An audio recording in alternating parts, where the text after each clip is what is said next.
So, it's been a while since I've been on here, and I thought maybe we could do a couple things. We could go over this Going Down the Road intro solo from 4/26/72 from the Europe 72 tour. I know I've been a little bit absent for a while. That does not mean I have not been working on things. I do have a lot going on with my actual original bands and other projects I'm doing. But basically, I've been trying to compile all these tabs and sheet music I have, and I want to put them into a book as soon as possible. I've gotten to the point where there's probably enough to do that. So a lot of you asking to request access to the files. I currently took them down just for now because I kind of want to get an idea of how I'm going to set up this book.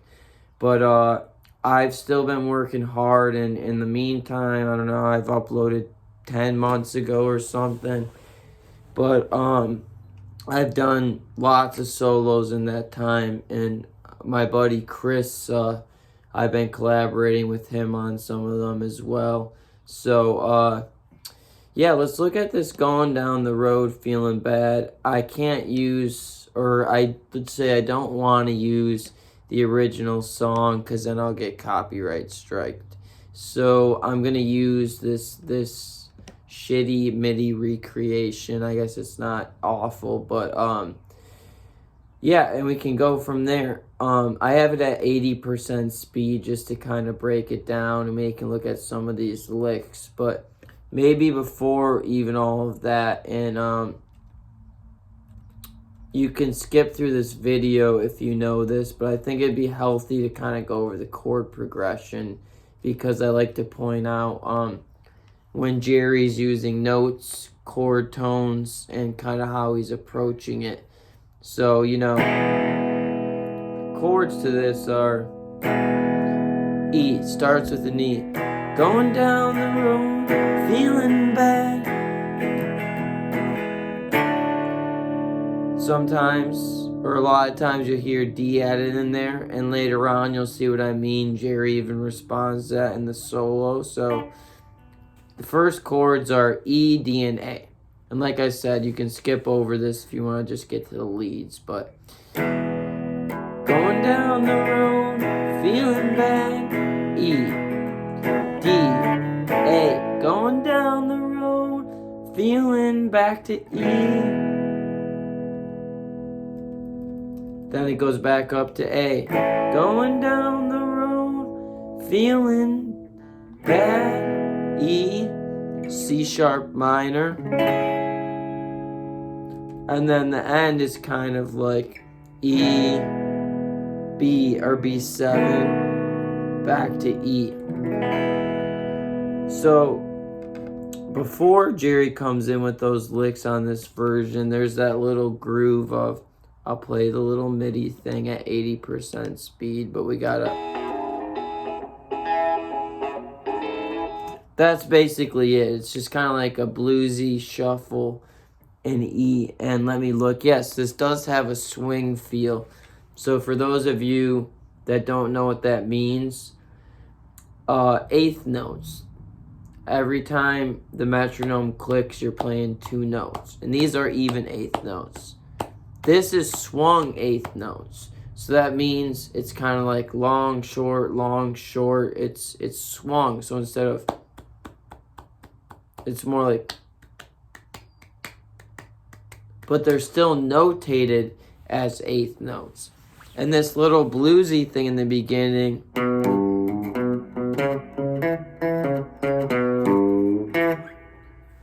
keep in mind these little bends I'm doing. You could hammer them on. You could,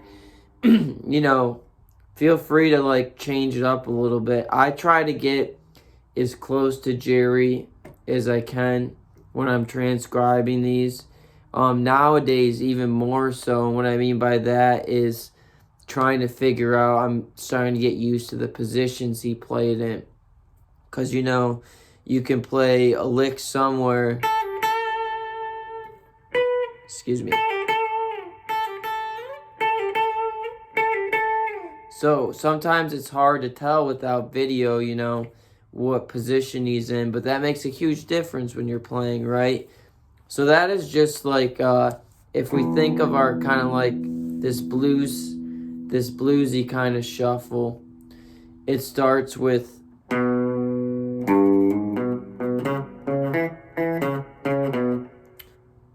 which is a B note on the A string. It's just, this is all vamped over G, basically. So, second fret of A, B note, and then we do that classic minor to major third. Back to B twice, C sharp, fourth fret twice, up to E on the D string twice, then back down. And then that last little thing I hear as a, so you get this.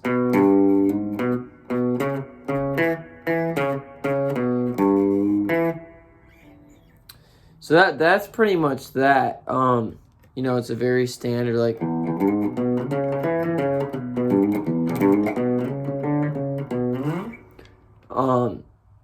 quite a standard bluesy thing. So let's kind of break this down. I don't know if I have time right away, but maybe someone else can timestamp where this solo actually comes in. So we talked about the chords.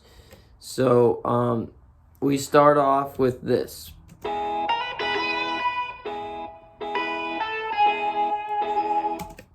Cool. So Jerry's thinking, or I'd like to think he's thinking E. So what does he start on? He does a slide into. Also, excuse me, I don't have my actual amp today. I'm using literally a Roland Micro Cube, but I figured it'd be better than nothing to just kind of get this channel rolling again. So that first slide is into a B note on the 7th fret of the E string.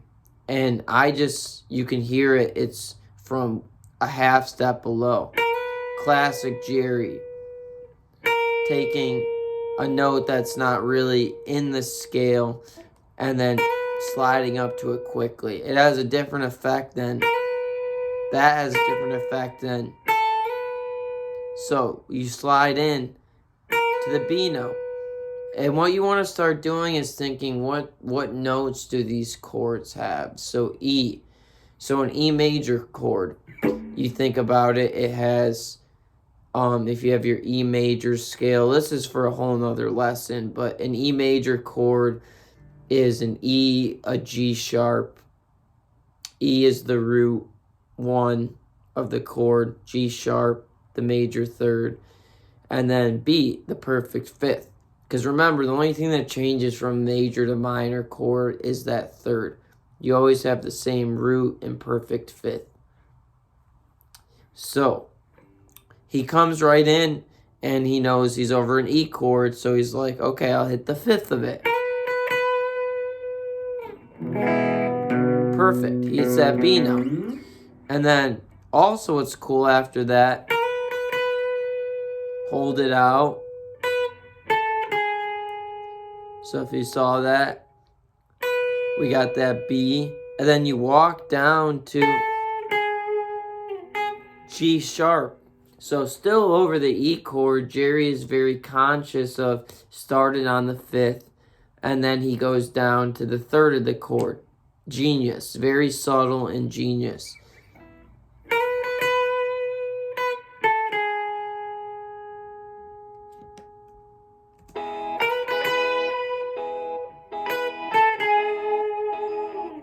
Here's where the D comes in.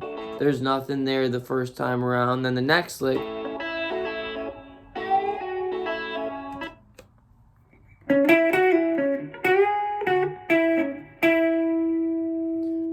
So let me maybe play just that part for you.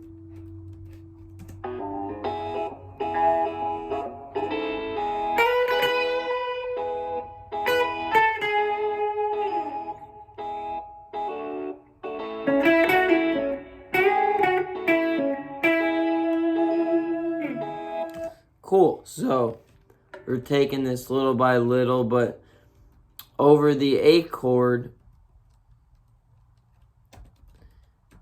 we go up to, we're kind of, the position we're in is at the 9th fret. So, and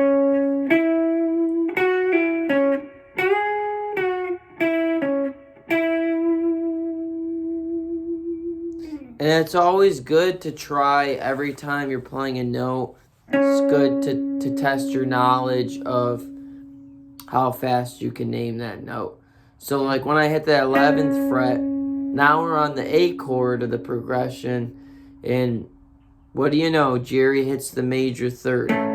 This is arguable, but because the third determines if a chord is major or minor, those thirds are tastier, or if you have sevenths and other extensions. But generally, if you can land on the third of the chord, it gives it a lot of color because the root is kind of already implied, the bass player, the rest of the band, and it just makes it a little bit more tasteful. So again,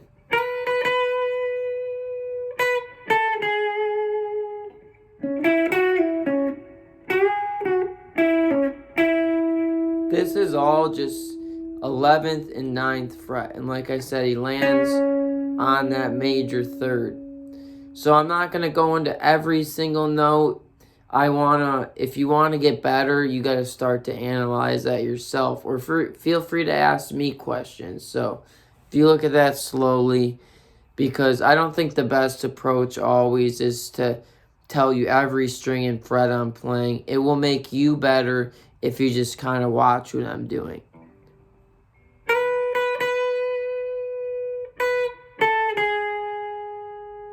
Kind of shift up.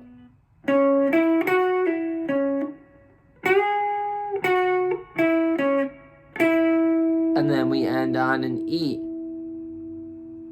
And what do you know? What chord do you think it goes back to? E. So now this next little lick.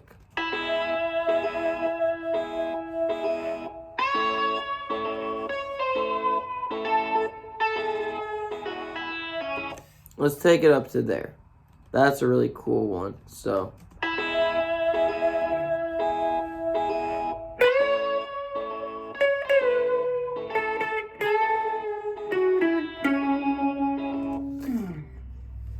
a little bit of looking at that. We're bending the 16th fret.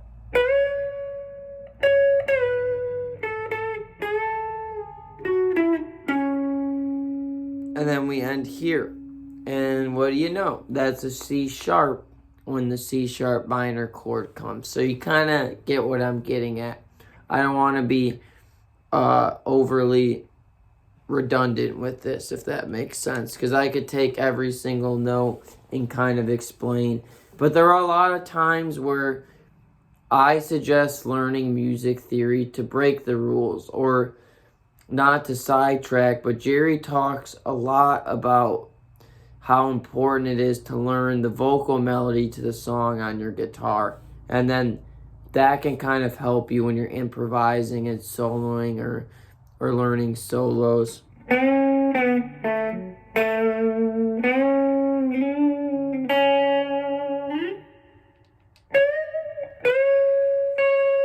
So, yeah, I'll say this though, that 16th fret bend, what note do we got there? .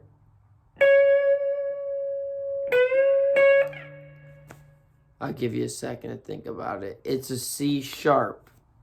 It's the third of A. So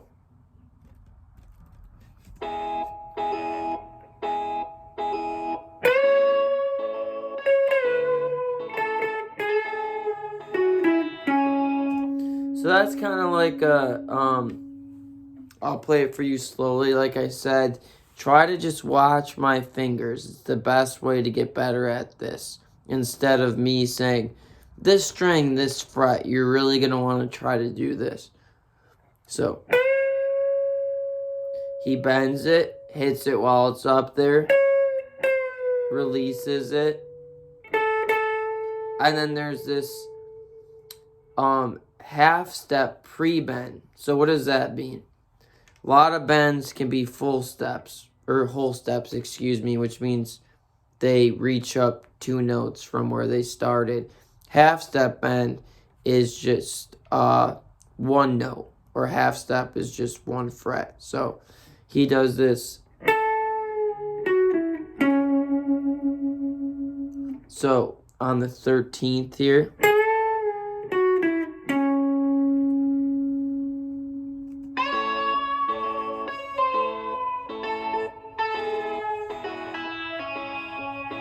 this next lick is really cool too. This.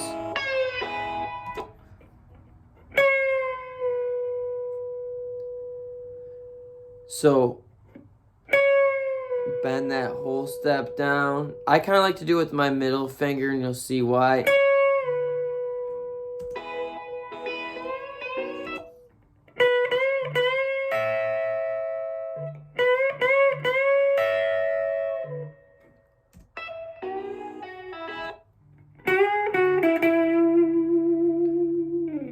I think of that shape as just the E major pentatonic. If you're just starting out and trying to improvise, that's a good scale to use. Is can think of it as C sharp minor pentatonic. It's the relative minor. So it'd be this one. 9, 12, 9, 11, 9, 11, 9, 11, 9, 12, 9, 12. But that's also... So when you play a minor pentatonic, where your pinky's at is that relative major. So, let's go back a bit.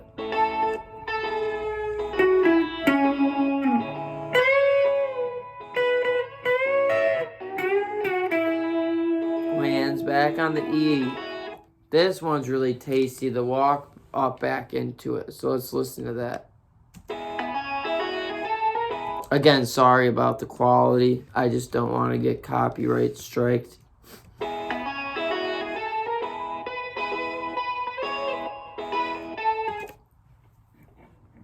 I'll play it slowly.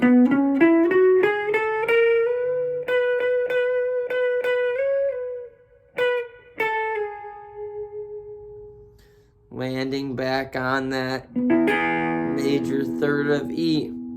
It's incredible. So this is kind of like a walk-up, starting at the 14th fret B note of the A string. 14, 16, 14, 16. I'm doing exactly what I said I didn't want to do and naming all the strings and frets, but... Or excuse me, it's chromatic there. So the first two are... hit that 15, which is an accidental.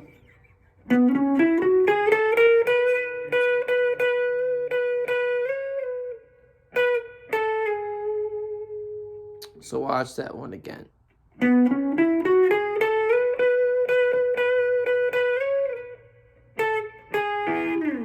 I goofed that up. Excuse me.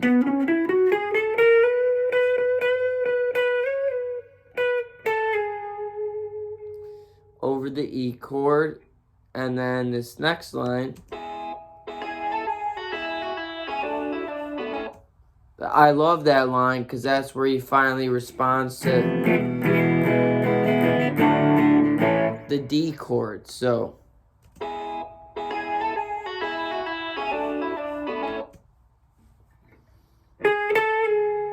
So we get this.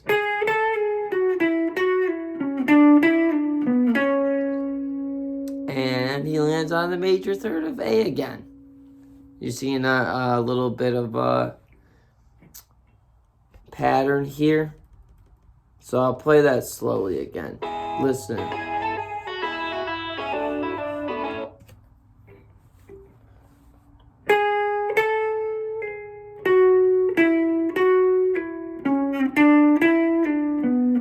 How I like to do that is kind of get this. And then over the D chord, move everything down 2 frets, and that same lick is repeated. This.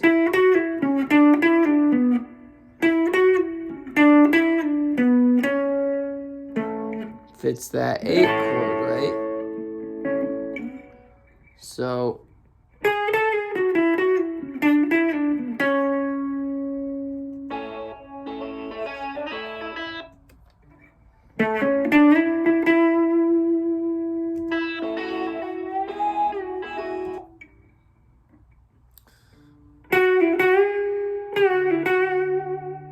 So like I said, try to put these pieces together on your own. Pre-bend from the 12. And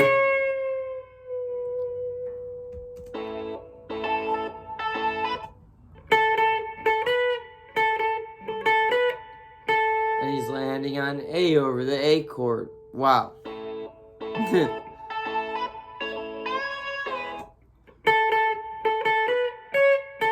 Whoops.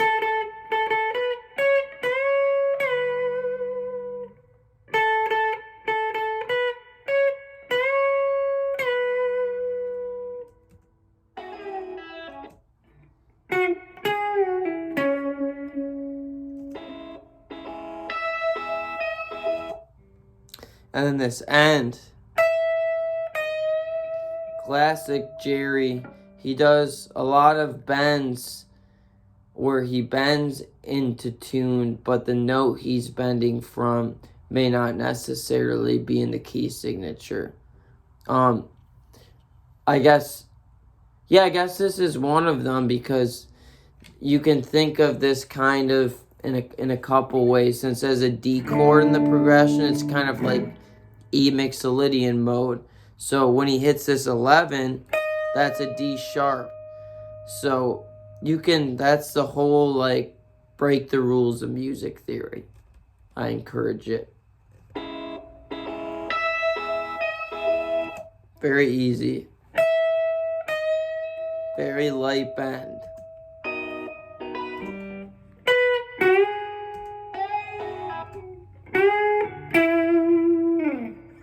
And that's pretty much the solo. And like I said, 80% speed. I got a shitty amp over here, trying my best, but I haven't uploaded in a while, and that doesn't mean I haven't been doing anything.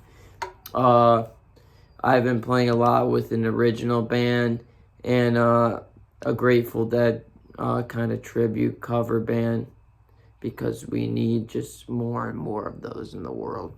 It's a lot of fun to play the Grateful Dead's music. But, so yeah, it's a beautiful solo. This might be one of my favorite going down the road, feeling bad, that I've heard. So yeah, a good exercise if you really want to, like, start to get the hang of this and improvising is steal the licks, keep playing them. But then, like, what I was doing and explaining, he's hitting this note that's part of this chord, and whatnot. But, yeah, I apologize to everyone requesting access for tabs. I am compiling a book. It should be done shortly. I probably am getting upwards of 40 to 50 transcriptions I've finished now. And that's not including the ones I've done and done with my buddy Chris. Shout out to Chris. But I thought I'd just say what's up to you guys. So if you kind of want to listen to this real quick. Like I said, it's MIDI, but I'm not going to get copyright striked again.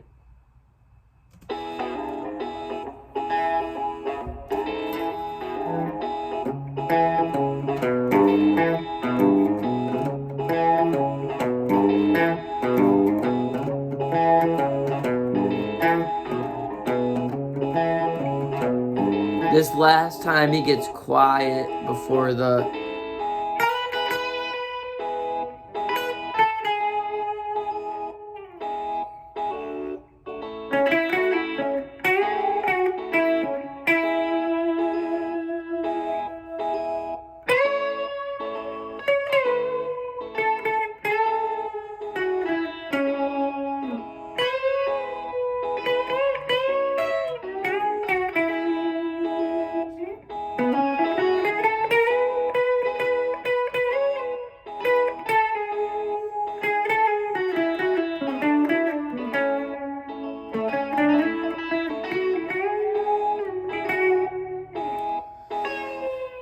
So yeah, if you have any questions, feel free to ask me. I'm available for private lessons. I'm willing to transcribe anything you want to if you want to reach out to me. And sorry I've been on a hiatus. Let's get back on it and let's have some fun. I really love you guys. You guys have given me so much support over the years. And it's a very tasteful solo. So hopefully I'm not rambling too much. I'm still learning how to video edit. My amazing girlfriend Ashley has helped me out a lot with that, with the past videos of the tabs following along and everything. We'll get more of those, but I need feedback from you guys. Do you like a video where it just follows along with tab? Do you like some of these videos where I explain the theory of it? Feedback is always good, but again, it feels good to be back, and hopefully this lesson made a bit of sense. I could sit here for another half hour, and main thing, remember, Jerry really thinks of the vocal melody, and you can kind of even hear it in there, the going down the road. So my suggestion, last thing, going down the road, I'll sing it like, going, and I notice it's a B note. And you can kind of pick out the melody through that. You want to try to use the tools at your disposal, YouTube, this kind of video, but then try to do the bulk of the work on your own, if that makes sense. Yeah, I love you guys, and this book should be out soon. But if you do want access to the tabs in the meantime, I really appreciate donations. I have just taken them off again because I want to put them all into a book, and I think that will be really cool. Much love. Thank you guys for all the support over the years. But it's about time for another video. So here it is. Hopefully it makes sense.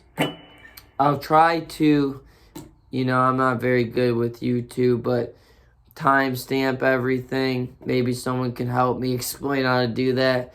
So if you just want to, some of you might not even need this video. Some of you, it might be the best thing in the world. But how I went over the chords in the beginning, I'll have to figure out, timestamps if you want to skip over that kind of stuff. But yeah, it's really cool. My favorite lick in the whole thing is the lick where he responds to that, that D chord.